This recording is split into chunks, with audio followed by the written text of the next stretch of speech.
Hello everybody and welcome back to the Pokémon Rising Ruby. Something's happening. Bug Monotype run. We need to help somebody with something, apparently. I think today we're going to go to Meteor Falls. I think. And then to Mount Chimney. Potentially both this episode, potentially only Meteor Falls. I don't know for sure. I guess we'll find out. I think there's going to be a fair number of trainers we actually need to face before getting to Meteor Falls. And then in Meteor Falls... It is Meteor Falls, right? I think so. In Meteor Falls itself, there's also like 1 or 2 battles, if I recall correctly. So it might be everything we do today. I honestly do not know. Can we go in here yet is the question, because this is where you usually are able to get Ditto, and nope, that's still only post-game. At least in Pokemon Ruby Sapphire Emerald it is. I don't know if that's the case in Omega Ruby Alpha Sapphire. I'm assuming so. Again, I don't know that much about post-game in Omega Ruby Alpha Sapphire. Because the only post-game Oh, it's just Swablu. The only post-game I ever really did was... Obviously, I did do the Delta episode. And I caught all of the legendaries, I think. All of the available legendaries in Omega Ruby, anyway. I might have missed out on 1 or 2 for which you needed Alpha Sapphire, like Landorus. I'm sorry for my throat fucking up there. Like Landorus, you need Tornadus and Thunderous, both in your party to be able to get to Landorus. I might not have done all of those. I think I did most of those because I was able to like migrate over most of my Pokemon from... No, yeah, I did all of those, I think. Because I ended up completing the entire National Dex in Omega Ruby. Never actually got around to making it into a living Dex. I started doing a living Dex in Gen 7 at some point. Again, I have the final evolution of everything up to Gen 6. So I figured I can just like breed a lot and then do some captures, and making a living Dex in Gen 7 shouldn't be that difficult, and it wouldn't have been. But then the news dropped about Gen 8 and Dex hits, and I just kind of gave up on the idea of doing a living Dex, which, to be fair, why? Because you can still transfer the living Dex to Pokemon Home, right? And if you're doing a living Dex in 2020, you probably want to do it there because that will be able to interact with, presumably, up-and-coming new Pokemon games as well. I'm going to go into Tosa because I very much doubt, actually, it might have Flamethrower, the Druidic gun. I'm going to assume that it doesn't. I'm going to Night Slash it. It has Fire Fang. I'm going to get rid of Toaster. I'm going to get rid of Toaster. It's a fun idea to have a one-legged Pokemon on your team, but you need that Focus Sash, dude. You really do. Also, if you have Fire Fang, everything on my team is utterly fucked. So let's Earthquake, I guess? So yeah, I thought it was a fun idea to have Toaster on the team as a gimmicky, fun little thing, and maybe it can like stall out some enemies because they wouldn't have anything to attack me with. Well, that is very disappointing and ends up not being the case at all. So we're probably gonna get rid of Toaster either during or probably after this episode. I'll switch it with Ball. Is my thinking. Maybe something else. I don't know. Are you a Dragon Tamer? You're a Pokemaniac. Why do you have so many goddamn Dragon types, or potential Dragon types? I don't know if Dino is a Dragon type already, but is it gonna die? No. Well, actually die, yes. I'm bad. It's a bad name as well. Let's... Oh, that was not the button I meant to press. It's not a great name as well. I like Dino, Zweilos, and Hydreigon because I actually picked up on the naming scheme without Digino Gaming. I mean, a lot of people know about Articuno, Zapdos, and Moltres being Spanish, right? But I don't speak Spanish. I don't speak German, to be fair, but I speak Dutch, which is damn near close to German. And I live like very close to Germany. even within this country. I live fairly close to Germany, so I hear German on a somewhat regular-ish basis. So I know some basic things. I can understand a bit of German if they don't talk too quickly, right? So I picked up on the 1, 2, 3 in their names real quick, like immediately once I saw them all three, like the names put together. For some reason I didn't pick up on it when I was just playing the game. I was like, oh, that's a dino, and wouldn't you know it, it looks like a dinosaur, which people for short call dinos. And then Swallows, and I was like, okay, that's a bit of a weird name. And then Hydreigon, it's actually like masked in the name very, very well, in my opinion, because it changes, also because it's English, but it changes the sound it makes, right? Because originally it's dry. That's the English accent pronunciation of it. I have a really difficult time. I'm not good at accents. And the funny thing is, this is my naturally speaking accent for when I speak English, which is different from my natural accent when I speak Dutch. And if you're Dutch or German or anything like around there, like Belgium, for instance, this place has changed a lot from the GBA version. Holy crap! You'll probably know the stereotypical accents I'm talking about. I literally cannot do that. I can speak in both accents, but I can't speak like one language in the other accent, if that makes any sense. It requires a lot of brain power for me to force myself to do that. And it's real weird. And a while ago, I actually read a thing about, and I don't know how true this is, just take this with a grain of salt, but aside from when you're fluent in a language, you tend to, when you are immersed in that language, you tend to start thinking in that language, which is just straight up, that much is true. I wonder if this is going to be a really difficult battle. Maybe not. That much is just true. I tend to think in English a lot of the time. Even when I'm working and I'm not commentating, I'm not editing anything English related even, I tend to think in English about 75% of the time. But what I actually heard is that if you are fluent in English to that point, or if you're bilingual, and not saying, oh, I can make myself understandable in another language, if you're truly bilingual, meaning that you, on a fundamental level, understand a second language, which is if the grammar is intuitive, if you don't have to think about what does this word mean it's really hard to describe. If you're bilingual, you will understand. But if you're not bilingual, it's really hard to explain, because I know the word for let's look around my desk real quickly. I know the word for I've got a face mask here, right? I know the word for face mask in both languages, especially since COVID. I know the word for both of them. In my head, they are not linked to each other. They both refer to the same object in the real world, but the words themselves in my mind aren't necessarily linked together. It's not like I see a face mask, I think, oh, that's a Dutch word for face mask, then translate it into the word face mask.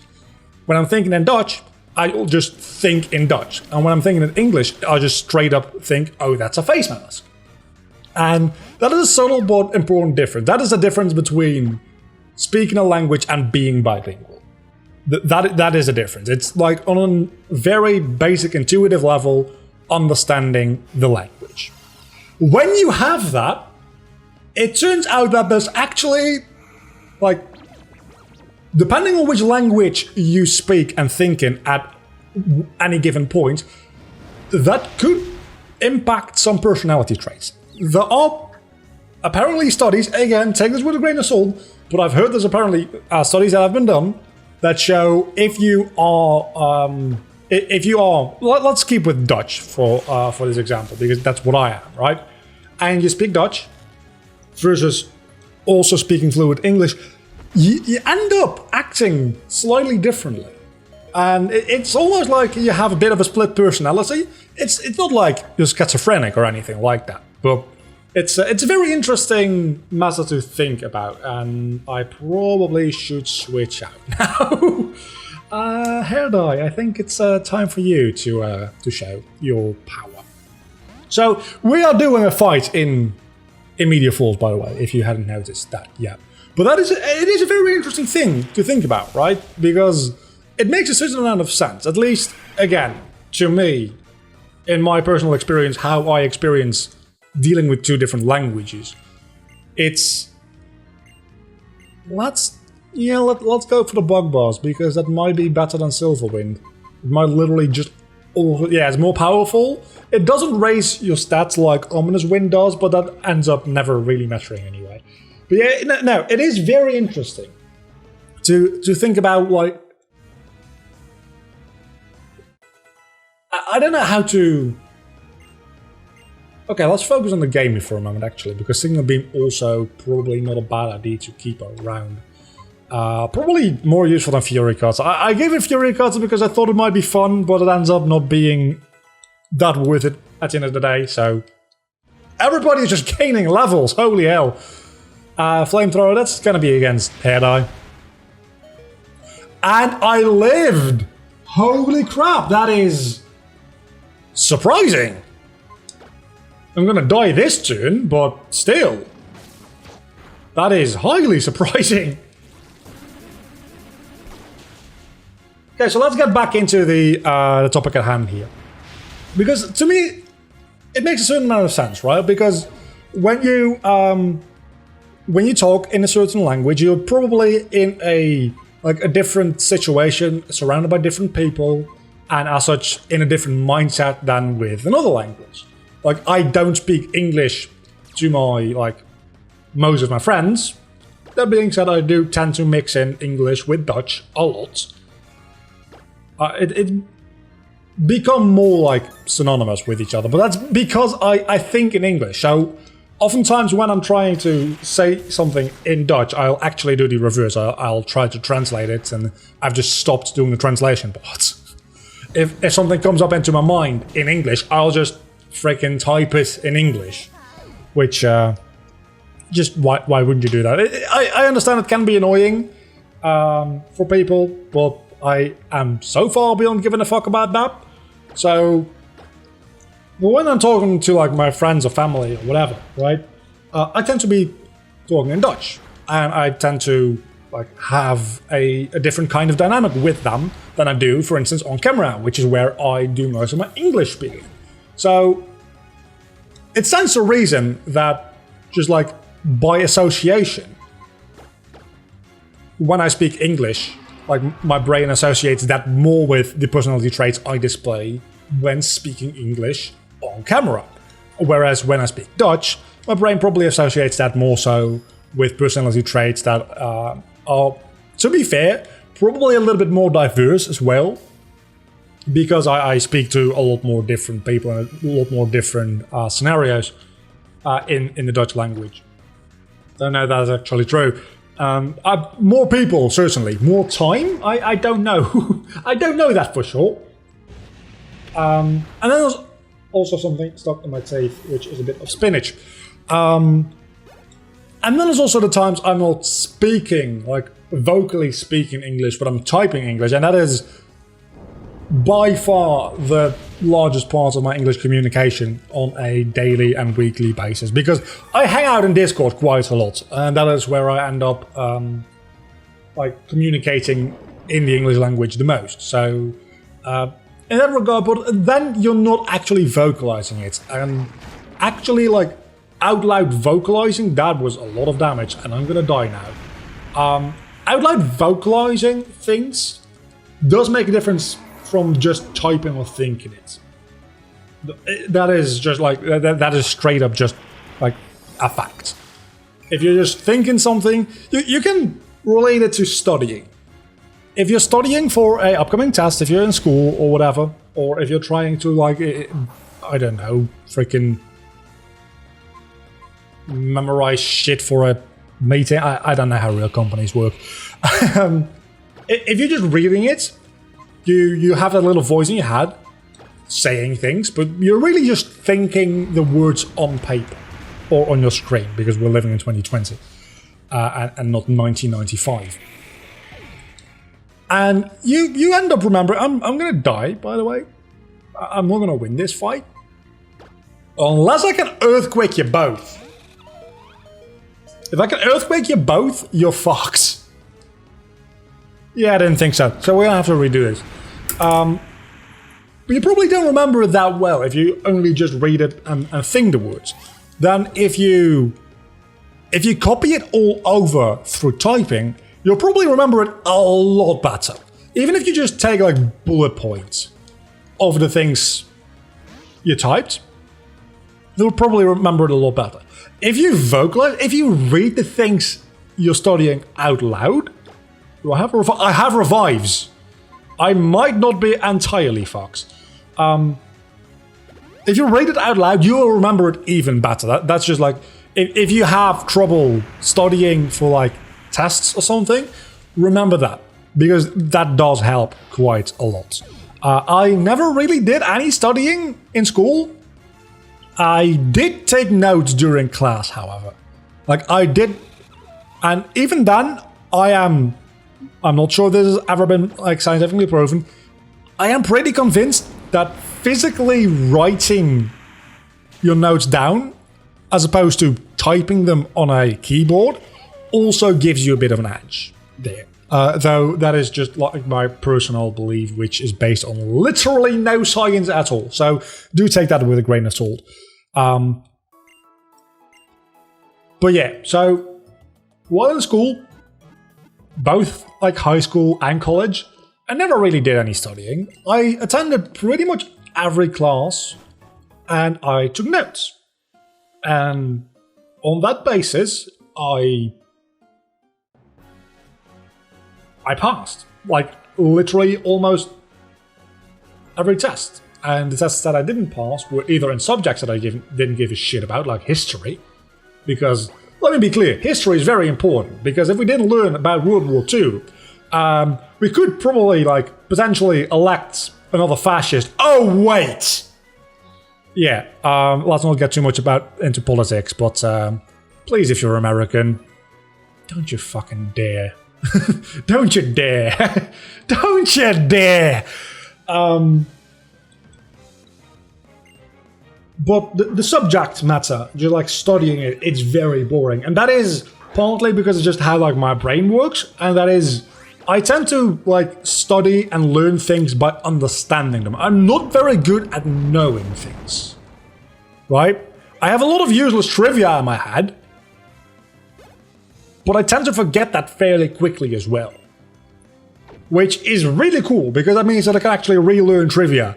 Like a couple of months or like a year or 2 years down the line. A fact that I might have known, just like a fun little tidbit of a fact.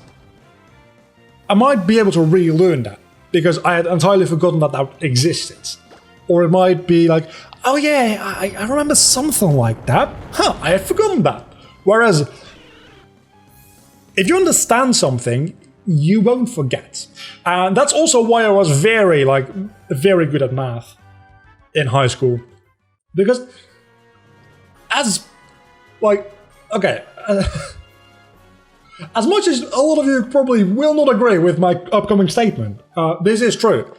The entire idea behind math is that you understand things rather than just know things. Like, you might be saying, oh, but you gotta remember formulas because a squared plus b squared is c squared, and nobody ever used it in real life, and hardy, aren't I funny? And to a certain extent, yeah, in high school, they will not explain to you exactly why that, I forgot the word, but why that is the case, they will not explain that to you, because that is, like, if you're trying to, like, boil that down to pure mathematics, that is way too complicated for a average high schooler to be taught. But if you intuitively understand that that is the case, and that, of course that is the case, because if you make one of the sides longer, you by definition make the C side also longer. So of course it's all proportional. That kind of stuff, when you understand it, things become, I don't know, you're typing. I think you're poison ground. Things become infinitely easier, and that is why, like, on my average math tests in high school, I got between like 80 and 100% consistently. Like on like 95% of my tests, I had an 80% at the very least. I'm saying this in percentages so that you can understand. Everybody can more or less understand. We here work with a 1 to 10 system where it's just like percentages, but we even have a decimal point. You can get at 8.5. Why not just give me an 85 out of... I don't understand. It annoys me so much. Just do it on a 100-point scale. If you're going to introduce decimals anyway, just use a 100-point scale. You're practically doing that anyway. Why introduce the fucking decimals? Because it's all based on percentages anyway. Same goes for percentages. I'm not going to go too much on a math tangent here because you guys probably don't want me to.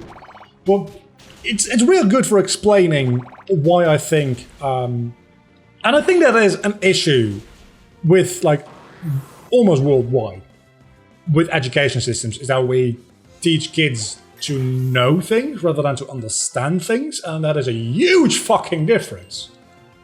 Axes are, oh yeah, baby! Let's get that. That is really, really good. That's my 2 cents on the issue, anyway. So, but even within things like subjects like biology and stuff, and I don't need to know everything down to the last scientific principle.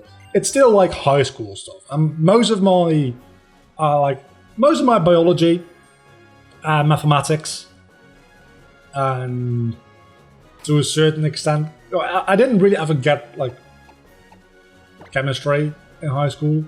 So I don't really know that much about it. Same with physics, really. But I did teach myself through the internet a lot of that stuff. More so physics than chemistry. Chemistry was... it's not really my kind of thing. But understanding why something happens allows you to apply that knowledge in a different situation. And that's pretty much what I'm trying to get at here. Is if you know that 2 plus 2 equals 4, and you just know that, and you know that 3 plus 3 equals 6, and you just know that, you can't answer what 2 plus 3 equals. If you understand why 2 plus 2 is 4, and 3 plus 3 is 6, and then I give you the question, okay, then what is 2 plus 3? You'll be able to answer 5. Because you understand the questions and the methodology behind giving the answers, rather than just memorizing the answers. Also, Electro Web hits both enemies. I did not know that. And, of course, everybody's going to say, yeah, but I know what 2 plus 3 is. I'm not an idiot. Are you really that dense? Of course, that is a very, like, dumbed down example, just to, like, make my point. But I think that same structure applies to, like, pretty much all knowledge you get in school. And a lot of school systems just teach you to know the answer to things. They teach you to do well on the tests. And to do that, a lot of the time, you'll just end up making sure you memorize the answers rather than memorizing and understanding the process. And I'm starting to sound more and more like a politician. I understand. But this is something that I've actually, like... This is something I'm weirdly passionate about. Is the way we teach knowledge. And frankly... I like... I ended up going into a direction with my life. At least so far. I mean, I'm only 24. So lots of shit can still happen.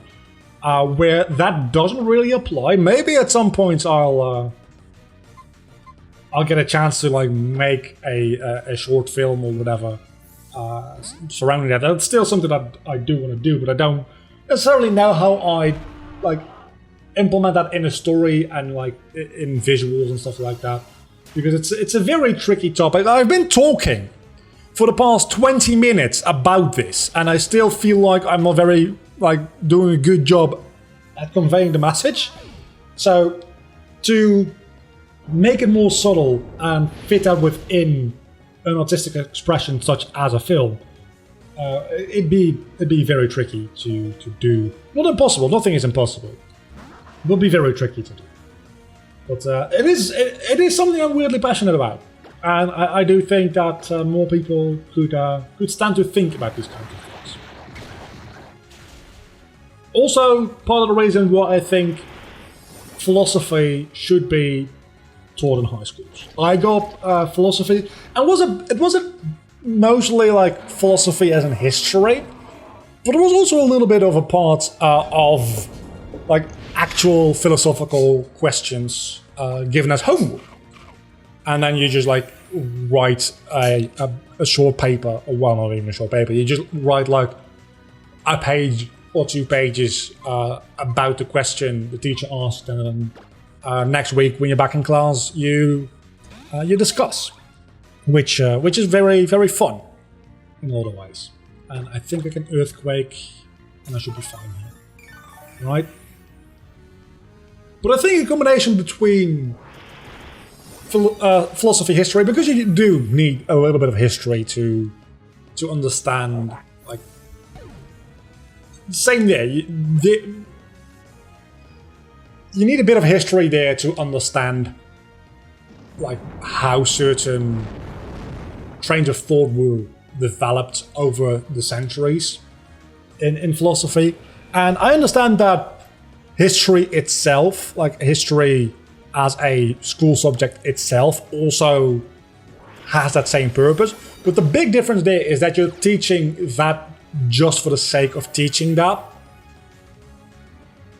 And you can't really do anything with that. If you're teaching the history of philosophy and then also implementing that with doing actual like philosophy related assignments, suddenly the abstract knowledge you're getting, well, it's not really abstract knowledge, but like the knowledge you're getting out of a book becomes applicable to a real life homework type situation, which makes it a whole lot more interesting to begin with. Do we need Megahorn?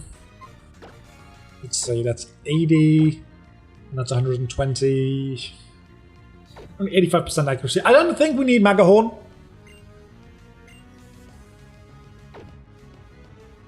But I also, okay, so I do think that a big part of why I think philosophy is something good to have in high schools is that that like young people learn to think critically and learn to think about how they handle information.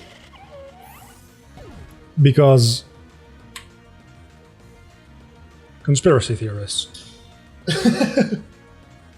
I am not sure, but I have a gut feeling that if we give a bit more of a focus on, it might be more wise to go with a media literacy class to combat conspiracy theories specifically, to be honest.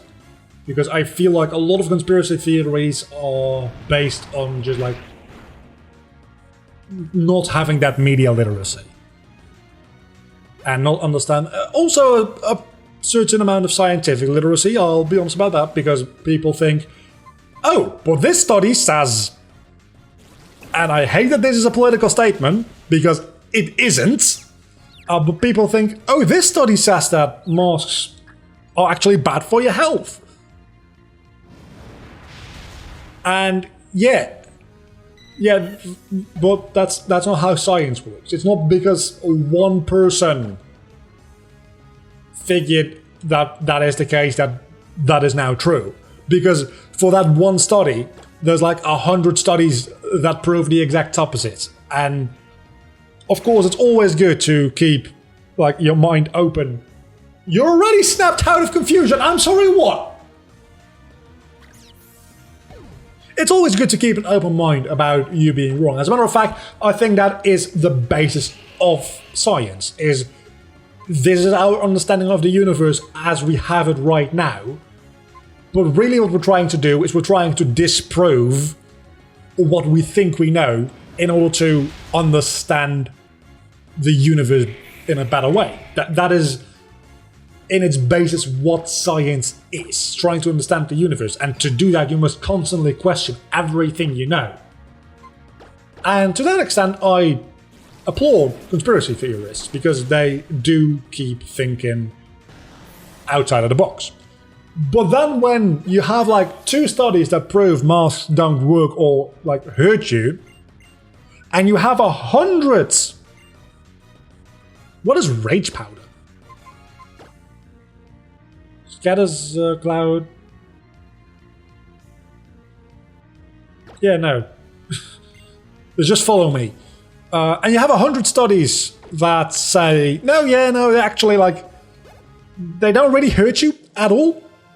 And let's just all wear masks because we don't want to kill people. They just go back, but this one showed that it does hurt your health. It's like, yeah, but as a society and as a community, we have together decided that 100 people doing individual research and coming to a similar conclusion is worth more than 5 people on Facebook coming to a conclusion based on one piece of research.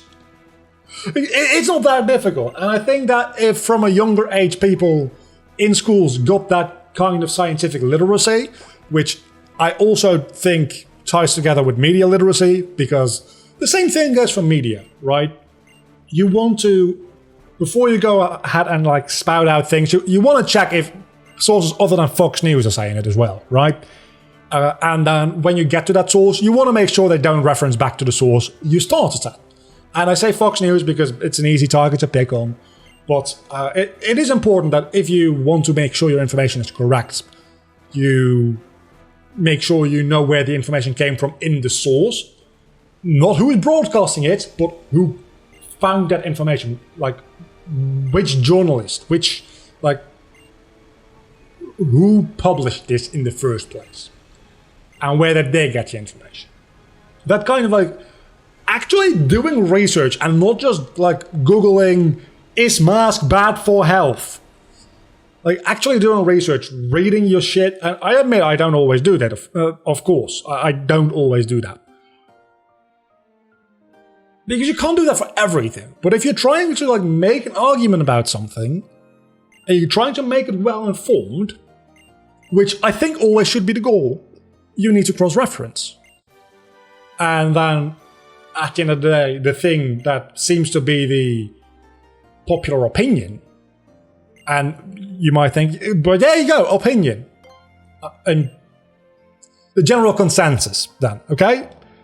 And we're back in Morville. Sure, let's go up to Mount Chimney next episode. But yeah, then the general consensus, you probably should believe that, right? So, this has been a wild episode. I've talked about so many things. But actually, I didn't talk about that much. I talked about a couple of things in way too much detail. But I do think that generally, when that happens, those are the most fun episodes, at least for me to record. Sometimes it's fun to just like be all scatterbrained and just hop from topic to topic non-stop and just have shit happen and stuff like that. But I do enjoy it when I like just when I go off on a topic and actually go into like my opinions on it. Again, I do think that my views on knowing versus understanding and my ideas about philosophy and media literacy are interesting to listen to, I hope. Because I think they're valuable. But then again, everybody thinks their opinions are valuable, so who the fuck am I to say that? I'll see you back next time when we go up to Mount Chimney and probably get our ass handed to us again. This has been a long episode. Luckily, I don't think I have to do any editing for it, so that is fantastic. See you next time. Bye.